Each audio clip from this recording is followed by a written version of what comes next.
நட்பால் இணைந்த நண்பர்கள் அனைவருக்கும் வணக்கம். இந்த வீடியோவில் ஒரு அருமையான கவர்மெண்ட் ஜாப் பற்றி தான் நம்ம இப்போ பார்க்க போகிறோம். இதற்கு நீங்கள் அப்ளை பண்ணுறதா இருந்தால் ஆஃப்லைன் மோடில் தான் அப்ளை பண்ண வேண்டி வரும். இதற்கு அப்ளை பண்ணுறதுக்கான கடைசி தேதி பார்த்தீங்கன்னா 23/4/2024 வரைக்கும் கொடுத்துருக்காங்க. இதற்கான வயது வரம்பு பார்த்தீங்கன்னா 35 வயசு வரைக்கும் அவங்க சொல்லியிருக்காங்க. அது போக ஏஜ் ரிலாக்ஸேஷனும் சொல்லியிருக்காங்க. சம்பளம் பார்த்தீங்கன்னா ஒவ்வொரு பதவியை பொறுத்தும் அப் டு 35,000 வரைக்கும் அவங்க சொல்லியிருக்காங்க. இதற்கான கல்வித் தகுதிகள் பார்த்தீங்கன்னா 8ஆம் வகுப்பு, 10ஆம் வகுப்பு, 12ஆம் வகுப்பு எனி டிகிரி படிச்சிருந்தாலும் அப்ளை பண்ணும்படியாக நிறைய போஸ்டிங் கொடுத்துருக்காங்க. ஒரு 7 விதமான பதவிகளுக்கு 74 வேகன்சிஸ் அவங்க போட்டிருக்காங்க. Typist, stenographer, multi tasking staff, junior clerk, driver உட்பட 7 பதவிகளுக்கு தான் இந்த வேகன்சிஸ் போட்டிருக்காங்க. ஸோ இந்த நோட்டிஃபிகேஷன் பற்றின டீட்டெயில்ஸை நாம் இப்போ பார்த்துடலாம். அதுக்கு முன்னாடி நம்ம சேனலுக்கு இது வரைக்கும் நீங்கள் சப்ஸ்கிரைப் பண்ணலைன்னா மறக்காமல் சப்ஸ்கிரைப் பண்ணுங்கள். அப்படியே பக்கத்தில் இருக்கிற பெல் ஐக்கானை கிளிக் பண்ணி அதில் ஆல் அப்படிங்கிறதையும் கிளிக் பண்ணி வைங்க. அப்போ தான் நான் போடுற ஒரு வீடியோஸோட நோட்டிஃபிகேஷனும் உங்களுக்கு கிடைக்கும். சரி, வாங்க வீடியோக்குள்ளே போகலாம். இதுதான் அந்த நோட்டிஃபிகேஷன். இது பார்த்தீங்கன்னா ஜுடிஷியல் ரெக்ரூட்மெண்ட் செல், ஹைகோர்ட் மெட்ராஸ், அங்கே தான் வந்து இந்த நோட்டிஃபிகேஷன் ரிலீஸ் பண்ணியிருக்காங்க. ஸோ இங்கே பார்த்தீங்கன்னா last date for submission of application form through offline mode and for remittance of examination fees. ஓகேவா? ஸோ நீங்கள் எக்ஸாமினேஷன் ஃபீஸும் அதே போல் ஆஃப்லைன் மோடில் அப்ளிகேஷன் சென்ட் பண்ணுறதுக்கான கடைசி தேதி பார்த்தீங்கன்னா 23/4/2024 வரைக்கும் கொடுத்துருக்காங்க. ஸோ இந்த எக்ஸாமினேஷன் ஃபீஸ் பார்த்தீங்கன்னா நீங்கள் எப்படி சென்ட் பண்ணணும் அப்படிங்கிறத அவங்க கீழே கொடுத்துருக்காங்க. ஸோ பேமெண்ட் மோட் பார்த்தீங்கன்னா டிமாண்ட் டிராஃப்ட் டிடி மூலமாக தான் நீங்கள் வந்து அதுக்கான எக்ஸாமினேஷன் ஃபீஸ் வந்து நீங்கள் இது பண்ண வேண்டியிருக்கும். ஸோ அதுக்கு எந்த ஃபேவர் என்ன அப்படிங்கிறதையும் அவங்க இங்கே மென்ஷன் பண்ணியிருக்காங்க. ஸோ இந்த பேரில் தான் நீங்கள் எடுக்க வேண்டியிருக்கும் டிடி. ஓகேவா? ஸோ இந்த டிடியும் அப்ளிகேஷன் ஃபார்மோடு சேர்த்து தான் நீங்கள் அனுப்ப வேண்டியிருக்கும். ஓகேவா? ஸோ இங்கே பார்த்தீங்கன்னா applications are invited from the eligible Indian citizens who are natives of the union territory of Puducherry. So புதுச்சேரியை வந்து நேட்டிவ் இடமாக கொண்டுகிட்டு இருந்தால் அவங்க வந்து அப்ளிகேஷன்ஸ் வந்து வரையிருக்காங்க. இது பார்த்தீங்கன்னா ஒன்லி த்ரூ ஆஃப்லைன் மோடில் தான் அவங்க அனுப்பணும்னு சொல்லியிருக்காங்க. ஸோ போஸ்டிங்லாம் பார்த்தீங்கன்னா group B non gazetted post of senior grade stenographer, அதுக்கப்புறமா group C post of junior grade stenographer, translator, interpreter, junior clerk, typist, driver and multi tasking staff general. இந்த போஸ்டிங்க்கெலாம் தான் அவங்க வேகன்சி போட்டிருக்காங்க. ஸோ இது எல்லாமே வந்து அவங்க எங்கே போட்டிருக்காங்க அப்படின்னு பார்த்தீங்கன்னா புதுச்சேரி ஜுடிஷியல் சபார்டினேட் சர்வீஸ், அங்கே தான் வந்து இந்த நோட்டிஃபிகேஷனை அவங்க போட்டு விட்ருக்காங்க. ஸோ இது பார்த்தீங்கன்னா நீங்கள் ஃபில் பண்ண அப்ளிகேஷனுக்கு கூடவே பார்த்தீங்கன்னா செல்ஃப் அட்டஸ்டட் என்க்ளோஷர்ஸ், அதாவது சர்டிஃபிகேட் காப்பீஸும் நீங்கள் சென்ட் பண்ண வேண்டியிருக்கும். ஸோ அது நீங்கள் அனுப்ப வேண்டிய முகவரி பார்த்தீங்கன்னா அவங்க கீழே கொடுத்துருக்காங்க இல்லையா? ஸோ இந்த முகவரிக்கு தான் நீங்கள் அனுப்ப வேண்டியிருக்கும். அப்படி அனுப்பும்போது அந்த என்வலப் கவர் இருக்கு இல்லையா? ஸோ அதில் மேலே பார்த்தீங்கன்னா இந்த மாதிரி என்ன போஸ்ட்டுக்கு அப்ளை பண்ணுறீங்க அப்படிங்கிறதெல்லாம் மென்ஷன் பண்ணி நோட்டிஃபிகேஷன் நம்பரையும் மென்ஷன் பண்ணி அனுப்ப சொல்லியிருக்காங்க.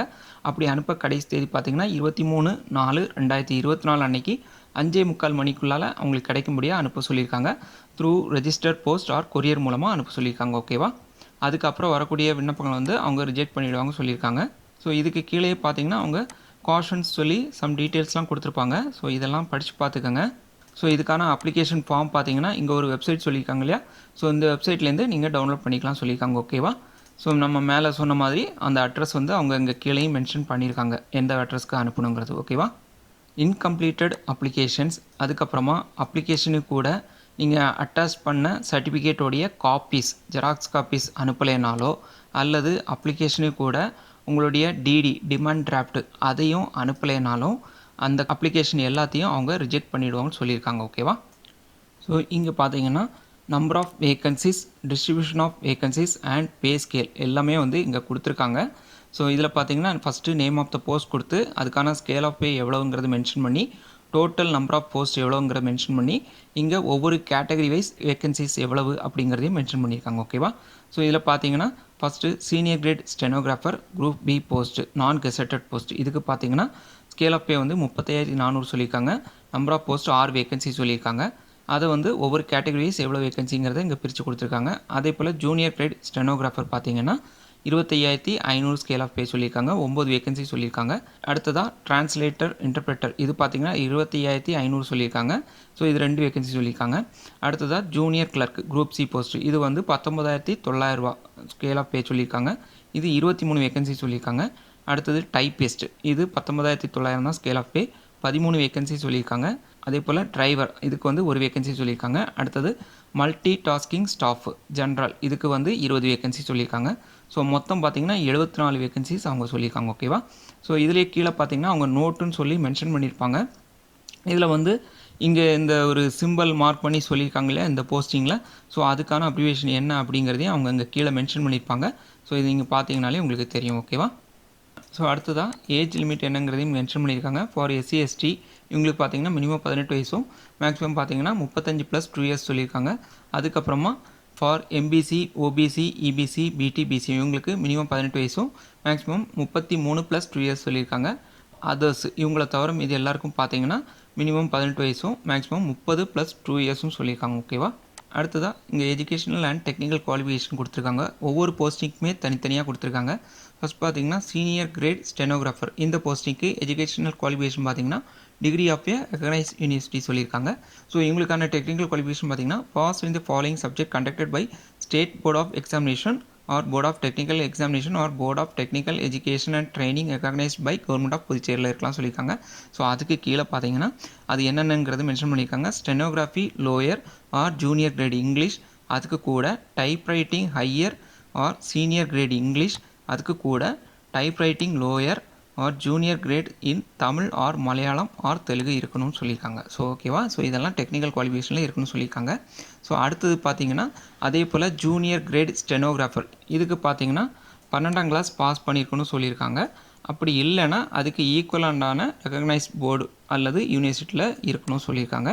ஸோ இவங்களுக்கான டெக்னிக்கல் குவாலிஃபிகேஷன் என்ன அப்படிங்கிறதையும் அவங்க இங்கே மென்ஷன் பண்ணியிருக்காங்க. ஓகேவா? அடுத்ததாக டிரான்ஸ்லேட்டர் இன்டர்பிரேட்டர் இவங்களுக்கு பார்த்தீங்கன்னா எஜுகேஷ்னல் குவாலிஃபிகேஷன் என்ன இருக்கணுங்கிறதே இங்கே மென்ஷன் பண்ணியிருக்காங்க. இவங்களுக்கு வந்து டெக்னிக்கல் குவாலிஃபிகேஷன் எதுவும் கிடையாது. ஓகேவா?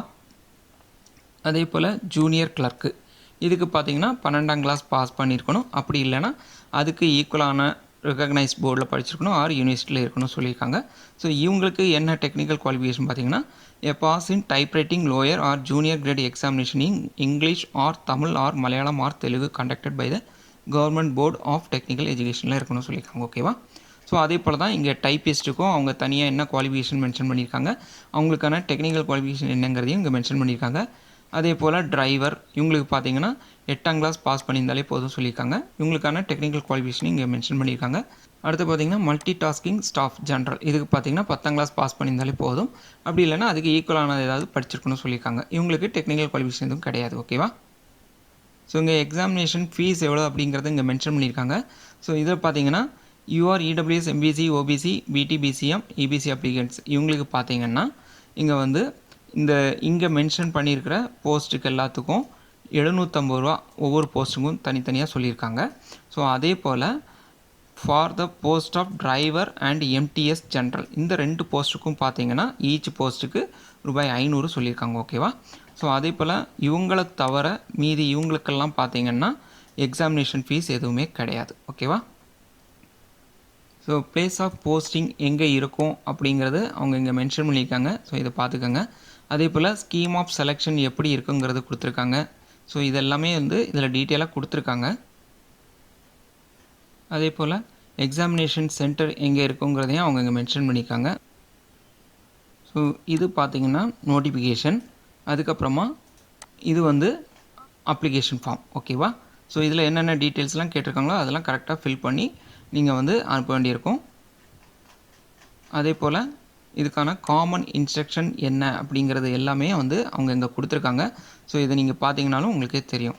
ஒன்ஸ் இந்த ஜாபுக்கு நீங்கள் அப்ளை பண்ணுறாந்தா முதல்ல இந்த காமன் இன்ஸ்ட்ரக்ஷன், அதுக்கப்புறமா இந்த நோட்டிஃபிகேஷன் இதெல்லாம் கிளியராக படித்து பார்த்துட்டு என்னென்ன சொல்லியிருக்காங்கங்கிறத தெரிஞ்சுக்கிட்டு அதுக்கப்புறமா நீங்கள் அப்ளிகேஷன் டவுன்லோட் பண்ணி அதில் ஃபில் பண்ணி நீங்கள் அனுப்பிக்கிங்க. ஓகேவா? ஸோ இந்த 3 பிடிஎஃபோட லிங்க்கும் இந்த வீடியோக்குள்ள டிஸ்கிரிப்ஷனில் கொடுத்துருக்கேன். நீங்கள் அதை கிளிக் பண்ணி பார்த்தீங்கன்னா உங்களுக்கே தெரியும். தகுதியுள்ள நண்பர்கள் அப்ளை பண்ணுங்கள். ஓகே ஃப்ரெண்ட்ஸ், மீண்டும் அடுத்த வீடியோவில் சந்திப்போம். தேங்க்யூ.